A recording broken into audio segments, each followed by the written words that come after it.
కేసులు భయపడ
ISF student and district ప్రెసిడెంట్ని ఈరోజు కోటలోని డాక్టర్ బి అంబేద్కర్ ఎస్సీ గురుకుల పాఠశాల అసలు ఇంటిమేషన్ లేకుండా స్కూల్ మూసేయడం జరిగింది. దానికి నిరసనగా ఐఎస్ఎఫ్ ఆధ్వర్యంలో చెల్లో కలెక్టర్ పిలువడం జరిగింది. ఈరోజు మనం కోటలోని గురుకుల పాఠశాలలో సుమారు 600 విద్యార్థులు చదువుకుంటున్నారు. అకాడమిక్ ఇయర్ స్టార్ట్ అయ్యి 2 months అయింది.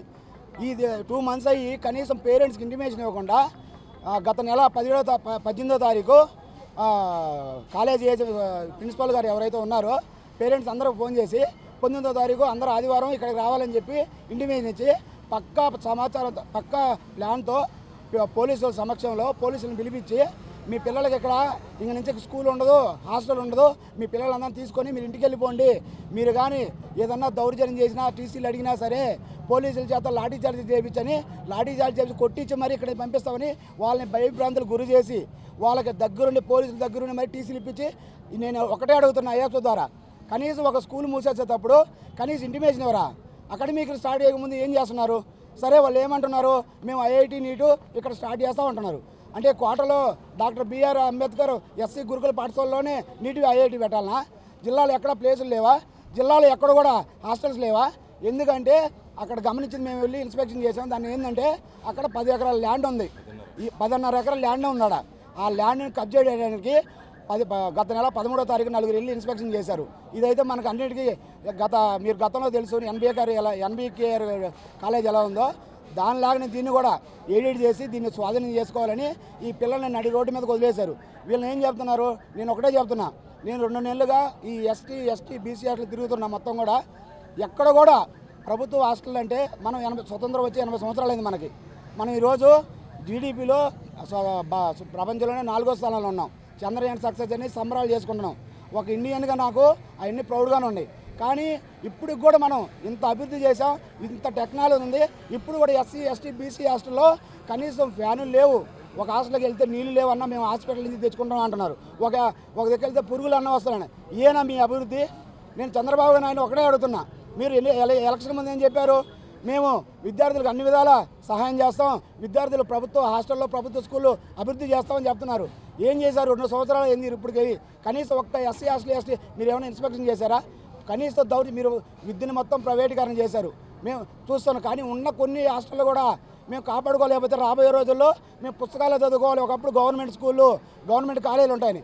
మేము ఒకటే అడుగుతున్నాం, ఈ స్కూల్ మీరు ఏదైతే నిర్ణయం తీసుకున్నారో ఆ నిర్ణయాన్ని వెనక్కి తీసుకొని ఆ గురుకుల పాఠశాల మళ్ళీ రీఓపెన్ చేయకపోతే మీరు ఏదైతే చెప్తున్నారో ఐఐటి నీట్కి మేము వ్యతిరేకం కాదు. జిల్లాలో చాలా ప్లేసులు ఉన్నాయి, కాకపోతే దానికి సపరేట్గా ప్లేస్ తీసుకొని బిల్డింగ్ పెట్టండి. అంతేగాని ఇక్కడ ఉన్న పిల్లల్ని తీసుకొని రోడ్డు మీద ఇడిచి కనీసం మేము అక్కడ 600 మంది పిల్లలు ఉంటే 3 హాస్టళ్ళకి కనీసం వాళ్ళు వెళ్ళి చెప్పని వాళ్ళ పేరెంట్స్ని పిలిచి మీ ఇష్టం వచ్చిన కాడ సాగమని చెప్తున్నారు. అక్కడికి వెళ్ళి పిల్లల పరిస్థితి చూస్తే ఎలా ఉంది?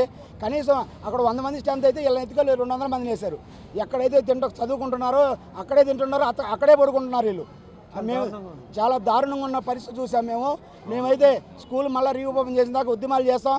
మీరు అది ఇది కాదంటే రేపు ఐఎస్ఎఫ్ భద్రలో ఆమరణ నిరాహార తీసుకొని వెనకాడను, అసెంబ్లీ ముట్టడించడానికి మేము వెనకాడం. ఈ విధంగా తెలియజేస్తున్నాం. ఏదన్నా ఉన్న పేరెంట్స్ వచ్చారు, వాళ్ళని మాట్లాడండి. నాగూరియా, నేను మా అబ్బాయి కోట గురుకుల పాఠశాలలో చదువుతున్నాడు. మాకేందంటే ఇంటిమేషన్ రాత్రి 11 గంటలకు ఫోన్ చేశారు, రేపు మీ అబ్బాయిని తీసుకెళ్ళిపోండి ఎందుకంటే మీకు స్కూల్ ఎత్తేసామన్నారు. అదేం సార్ అంటే అది మాది లేదు, పై నుంచి ఆర్డర్స్ వచ్చాయని అన్నారు. అంతకుముందు ఎండాకాలం సెలవుల్లో డీసీఓ మేడం గారు వచ్చి ఈ స్కూల్ ఎత్తేస్తున్నామని అన్నారు. అప్పుడు మేము అందరం పోయి అడిగితే లేదు అది వరగలకి పోయిందేనని వెంటనే ఆడ వరగలకి ప్రిన్సిపల్ ఆర్డర్స్ కూడా వచ్చాయి. ఆ లిస్ట్ కూడా నాకు ఆడ ఉంది. ప్రిన్సిపల్ ఆర్డర్స్ వచ్చి మళ్ళీ వెంటనే ఓసరి వీళ్ళు ఎట్ట మారుతుందో అట్ట మళ్ళీ ప్రభుత్వం ఎట్ట మార్చిందో తెలియదు కానీ అట్ట మార్చేశారు. ఇప్పుడు ప్రతి దేడకు పోతే స్కూల్కి చిలకూరుకి వెళ్ళాము. చిలకూరుకి పోతే 10 మంది వచ్చి పిట్ల పాలు కొట్టేశారు. ఎందుకని పేరెంట్స్ పోయి అడిగితే ఆ ప్రిన్సిపాల్ అన్నాడు, నేను ప్రస్తుతానికి రెగ్యులర్ ప్రిన్సిపాల్ కాదు, ఏరే మా రెగ్యులర్ ప్రిన్సిపాల్ వచ్చినప్పుడు అతనితో చెప్పండి అని అంటున్నారు. ఎక్కడ పోయినా కూడా వస్తువులు సరిలేదు. వాళ్ళు ఏంటంటే మేము ఉండలేము, మేము వచ్చేస్తాము, మేము ఇంటికాడైనా ఉంటాం కానీ మేము ఆ బళ్ళ చదవలేకపోతున్నాం అని చెప్తా ఉన్నారు. మా పరిస్థితి మా బిడ్డల పరిస్థితి అట్ట.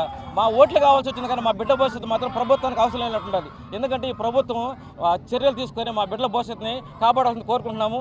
ఈ నిర్ణయాన్ని మాత్రం వెనక్కి తీసుకుపోతే మేము కూడా పేరెంట్స్ అందరం వచ్చి కూడా మేము ఉద్యమాన్ని కొనసాగిస్తాము. ఎటువంటి ఎవరు సపోర్ట్ లేకపోయినా సరే మేము పేరెంట్స్ వచ్చి ఆమరణ నిరాహార దీక్ష చేసైనా సరే మా ఉద్యమాన్ని కాపాడుకుంటున్నాము. థ్యాంక్ యూ, ధన్యవాదాలు. పిల్లలు ఇంత అన్యాయం జరుగుతుంటే ఏ ఒక్క ప్రతిపక్ష పార్టీ కూడా మాట్లాడలే. 600 మంది గురుకుల పాఠశాల ఎత్తేస్తే జగన్మోహన్ రెడ్డి గారు ఏం చెప్తారు? జగన్మోహన్ రెడ్డి గారు నేను పేదల పార్టీ, ప్రజా పార్టీ, నేను పేదల కష్టం వస్తే నేను తోడుంటానన్నారా? ఈరోజు కోటలో వైఎస్ఆర్సీపీ నాయకులు ఏమయ్యారు? వైఎస్ఆర్సీపీ కార్యకర్తలు ఏమయ్యారు? వైఎస్ఆర్సీపీ ఎమ్మెల్యేలు ఏమయ్యారు? మీరు టీడీపీ పెట్టే కేసులు భయపడుతున్నారా? లేకపోతే వాళ్ళతో కొమ్మక్కయ్యి మీరు కూడా సైలెంట్గా ఉన్నారా? మాకు ఆన్సర్ కావాలి. జగన్మోహన్ రెడ్డి గారు మీరు గురుకుల పాఠశాల వైఎస్ఆర్సీపీ కార్యకర్తలకి, ఎమ్మెల్యేలకి, ప్రజాప్రతినిధులు చెప్తున్నా, మీరు వచ్చి సపోర్ట్ చేస్తారా చేయరా? ఎందుకంటే కోటలు ఈరోజు ఇంత దారుణ పరిస్థితి ఉంటే మీ దృష్టిలోకి రాలేదు అది, లేకపోతే మీరు టీడీపీ నాయకులతో కుమ్మక్కయ్యారా? నేను ఈ విధంగా అడగదలుచుకున్నా. మీ విద్యార్థి విభాగం ఏమైంది? కనీసం ఒకరు వచ్చి కనీసం సపోర్ట్ కూడా చేయట్లా వాళ్ళ పేరెంట్స్కి. మేము ఈ విధంగా ఒకటే అడుగుతున్నా, మీరు కూడా వాళ్ళతో కుమ్మక్కైతే వదిలేయండి, మా తప్పులు మేము పడతాం. ఓకేనా?